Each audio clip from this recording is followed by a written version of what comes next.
Assalamualaikum warahmatullahi wabarakatuh. Ajaran-ajaran Syekh Siti Jenar tentang Allah, Tauhid, dan manunggaling kaula Gusti. Banyak sekali ajaran-ajaran yang diterapkan oleh Syekh Siti Jenar. Berikut ini kami akan menjelaskan sedikit tentang ajaran-ajaran Syekh Siti Jenar yang banyak mengandung kontroversi pada masanya. 1. Allah itu adalah keadaanku. Kenapa kawan-kawan pada memakai penghalang? Sungguhnya aku inilah hak Allah, pun tiada wujud dua. Nanti Allah, sekarang Allah, tetap zahir batin Allah. Kenapa kawan-kawan masih memakai pelindung? Ungkapan ini diungkapkan pada babat Tanah Sunda, Sulaiman, Sulendarang Ningrat, tahun 1982, bagian 11, halaman 3. Ucapan spiritual Syekh Siti Jenar tersebut diucapkan pada saat para wali menghendaki diskusi yang membahas masalah bicara ilmu tanpa tedang aling-aling. Diskusi para wali diadakan setelah Dewan Wali Songo mendengar bahwa Syekh Siti Jenar mulai mengajarkan ilmu ma'rifat dan hakikat. Sementara dalam tugas resmi yang diberikan oleh Dewan Wali Songo hanya diberi kewenangan mengajarkan syahadat dan tauhid saja pada masa itu. Sementara menurut Syekh Siti Jenar, justru inti paling mendasar tentang tauhid adalah manunggal, di mana seluruh ciptaan pasti akan kembali menyatu dengan yang menciptakannya. Pada saat itu, Sunan Gunung Jati mengemukakan, adapun Allah itu adalah yang berwujud hak. Sunan Giri berpendapat, Allah itu adalah jauhnya tanpa batas, dekatnya tanpa rabaan. Kemudian Sunan Bonang berkata, Allah itu tidak berwarna, tidak berupa, tidak berarah, tidak bertempat, tidak berbahasa, tidak bersuara, wajib adanya dan mustahil tidak adanya. Sunan Kalijaga menyatakan Allah itu adalah seumpama memainkan wayang. Syekh Maghribi berkata Allah itu meliputi segala sesuatu. Syekh Majagung menyatakan Allah itu bukan di sana atau di situ, tetapi ini. Syekh Bentong menyuarakan Allah itu bukan di sana sini. Ya, inilah. Setelah ungkapan Syekh Bentong inilah tiba giliran Syekh Siti Jenar mengungkapkan konsep dasar teologinya di atas. Hanya saja ungkapan Syekh Siti Jenar tersebut ditanggapi dengan keras oleh Sunan Kudus yang salah menangkap makna ungkapan mistik tersebut. Jangan suka terlanjur bahasa menurut pendapat hamba. Adapun Allah itu tidak bersekutu dengan sesama. Mulai persidangan itulah hubungan Syekh Siti Jenar dengan para wali memanas, sebab Syekh Siti Jenar tetap teguh pada pendirian tauhidnya yang sejati. Sementara para dewan wali mengikuti mazhab resmi yang digariskan oleh kerajaan Demak, Sunni Syafi'i sampai masa persidangan penentunya.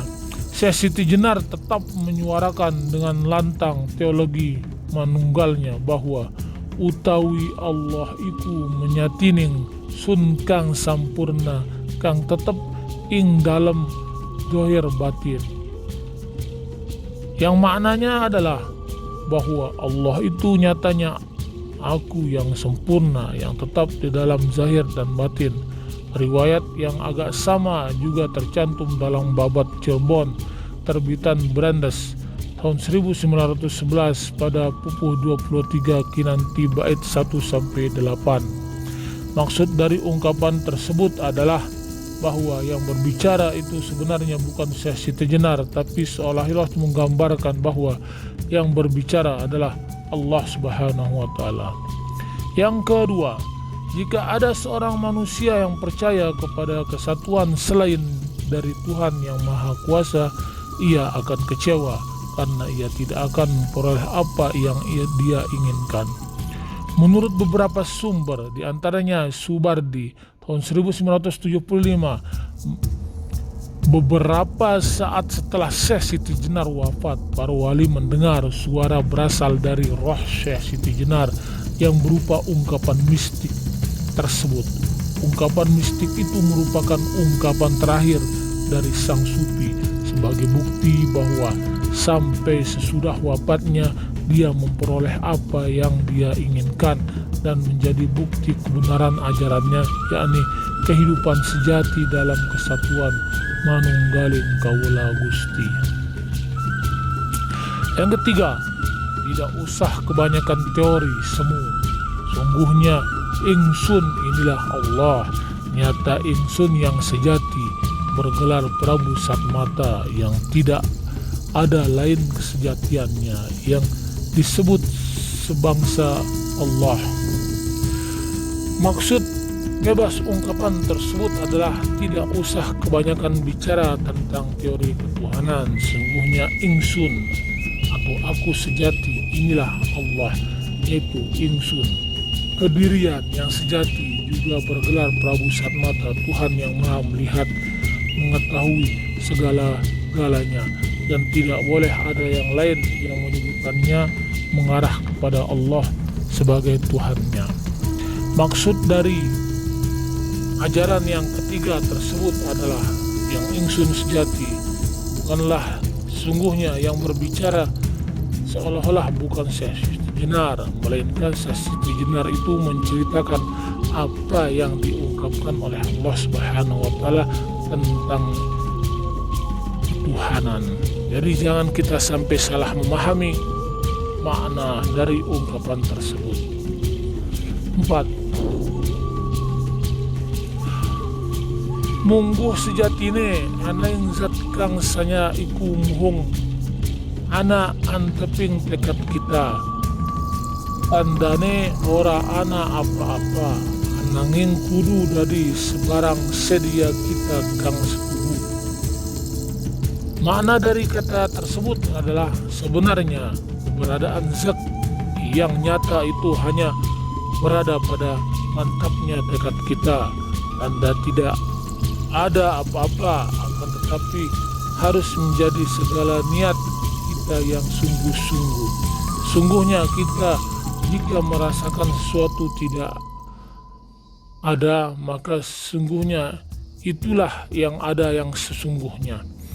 Menurut Syekh Siti Jenar, keberadaan zat hanya ada beserta kemantapan hati dalam merengkuh Tuhan. Dalam diri tidak ada apa kecuali menjadikan manunggal sebagai niat dan yang mewarnai segala hal yang berhubungan dengan asma, sifat, dan af'al pribadi. Inilah di antara maksud utama ungkapan di atas. Jadi pemahaman atas ungkapan itu harus tetap berada dalam lingkup kemanunggalan. Kemanunggalan tidak akan berhasil jika hanya mengandalkan perangkat syariat dan tarekat, apalagi sekedar dengan tekad hati dan keseluruhan pribadi dalam merengkuh Allah, sebagaimana roh Allah pada awalnya ditiup atas setiap pribadi manusia. Yang kelima, marilah kita berbicara dengan terus terang. Aku ini Allah, akulah yang sebenarnya disebut Prabu Satmata. Tidak ada lain yang bernama Allah. Saya menyampaikan ilmu tertinggi yang membahas ketunggalan. Ini bukan badan selamanya, bukan, karena badan tidak ada. Yang kita bicarakan ialah ilmu sejati, dan untuk semua orang kita membuka tabir, artinya membuka rahasia yang paling tersembunyi. Serat Syekh Siti Jenar Asmaranda halaman 15 bait 20 sampai 22. Aku ini Allah, maksudnya adalah seperti yang sudah dikatakan sebelumnya bahwa pernyataan tersebut Syekh Siti Jenar hanyalah sebagai perantara untuk menyampaikan apa yang dikatakan oleh Allah Subhanahu wa Ta'ala untuk pengakuan sebagai seorang Tuhan. 6. Tidak usah banyak tingkah, saya inilah Tuhan. Ya betul-betul saya inilah Tuhan yang sebenarnya. Bergelar Prabu Satmata, ketahuilah bahwa tidak ada bangsa Tuhan yang lain selain saya. Saya ini mengajarkan ilmu untuk betul-betul dapat merasakan adanya kemanunggalan, sedangkan bangkai itu selamanya akan tidak ada. Adapun yang dibicarakan sekarang ini adalah ilmu yang sejati yang dapat membuka tabir kehidupan, dan lagi semuanya sama. Sudah tidak ada tanda samar-samar bahwa benar kebenar, tidak ada perbedaan lagi. Jika ada perbedaan yang bagaimanapun, saya akan tetap mempertahankan tegaknya ilmu tersebut. Yang ketujuh, jika Anda menanyakan di mana rumah Tuhan, jawabannya tidaklah sulit. Allah berada pada zat yang tempatnya tidak jauh, yaitu bersemayam di dalam tubuh. Tapi hanya orang yang terpilih yang bisa melihatnya, yaitu orang-orang yang suci. Suluk Wali Songo, Rekat Jaga, halaman 42-40. Ungkapan 567 menyatakan dalam sidang para wali yang dipimpin oleh Sunan Giri bertempat di Giri Keraton. Penjelasan Syekh Siti Jenar bahwa dirinya bukan badan menanggapi pernyataan Maulana Maghribi yang bertanya, tetapi yang kau tunjukkan itu hanyalah badan. Syekh Siti Jenar menyampaikan ajaran Ingsun yang kemukakan secara radikal, yang mengajarkan kesamaan tuntas antara sang pembicara dengan Allah. Ini sebagai efek dari berbagai pengalaman spiritualnya yang demikian tinggi, sehingga manunggaling kaula Gusti juga niscaya adanya manunggalnya kalam atau pembicaraan sabda firman. Adapun gelar Prabu Satmata memiliki makna sama dengan Hyang Banon atau Yang Maha Tahu. Gelar tersebut juga diberikan kepada para wali songo kepada Sunan Giri. Namun nampaknya bahwa Syekh Siti Jenar memiliki pendirian tegas bahwa ilmu spiritual harus diajarkan kepada semua orang, karena justru dengan membuka tabir itulah orang akan mengetahui hakikat kehidupan dan hakikat atau rahasia hidup. 8.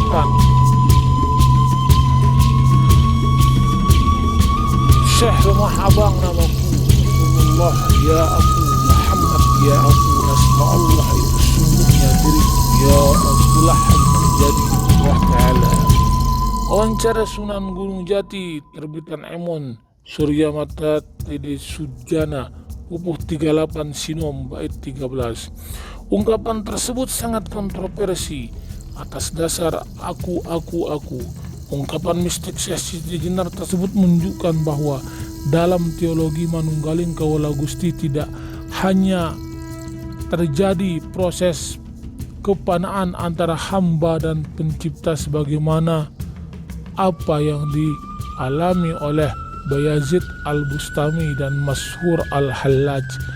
Dalam kasus pengalaman mistik Syekh Siti Jenar antara syahadat Rasul dan syahadat Tauhid ikut larut dalam kepanaan, sehingga dalam pengalaman mistik menunggal itu terjadi kemanunggalan diri Rasul dan Tuhan. Suatu titik puncak pengalaman spiritual yang sudah dialami oleh para ulama sufi sejak abad ke-9. Al-Haqnya Mansur Al-Hallaj, juga Ainul Qaddar Al-Hamadani dan Syekh Al-Isra Syuhardi Al-Makul, dan akhirnya menemukan titik kulminasinya pada teologi manunggaling kaula Gusti Syekh Siti Jenar. 9. Sesungguhnya lah lapal Allah, yaitu kesaksian akan Allah yang tanpa rupa dan tiada tampak membingungkan orang, karena dirangkum sebenarnya dia tidak mengetahui akan dirinya pribadi yang sejati sehingga ia menjadi bingung. Sungguhnya nama Allah itu untuk menyebut wakilnya, diucapkan untuk menyatakan yang dipuja dan menyamakan satu janji, namun ditumbuhkan menjadi kalimat yang diucapkan Muhammad sallallahu alaihi wasallam, Muhammadur Rasulullah. Padahal sifat kafir berwatak jisim yang akan membusuk, hancur, lebur, bercampur tanah. Lain jika kita sejiwa dengan zat yang maha luhur, ia gagah berani, nahan sakti dalam syarak menjelajahi alam semesta.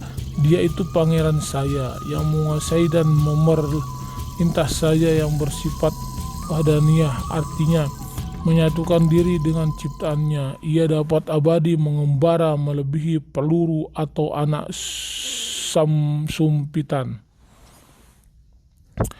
Pernyataan di atas adalah tafsir sederhana dari Sasahidan yang menjadi intisari ajaran Syekh Siti Jenar dan landasan mistik teologi kemanunggalan kalimat syahadat yang akan diucapkan dengan lisan dan hanya dihiasi dengan perangkat kerja fisik.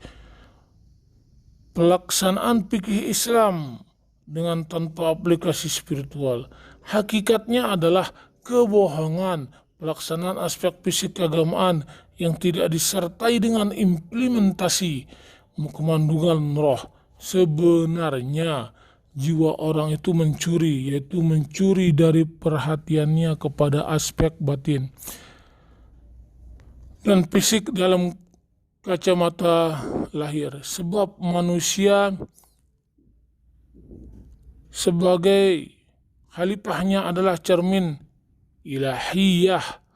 Sebab manusia sebagai alat adalah kemanunggalan wujudnya, sebagaimana terdapat dalam Sasahidan, terdapat kesatupaduan antara Allah, Rasul dan manusia. Masing-masing bukanlah suatu yang saling mengasingkan. Demikian penyampaian dari ajaran Syekh Siti Jenar untuk kali ini. Untuk episode berikutnya silahkan tetap tonton di YouTube Ngaji Bareng 19. Terima kasih. Wassalamualaikum warahmatullahi wabarakatuh.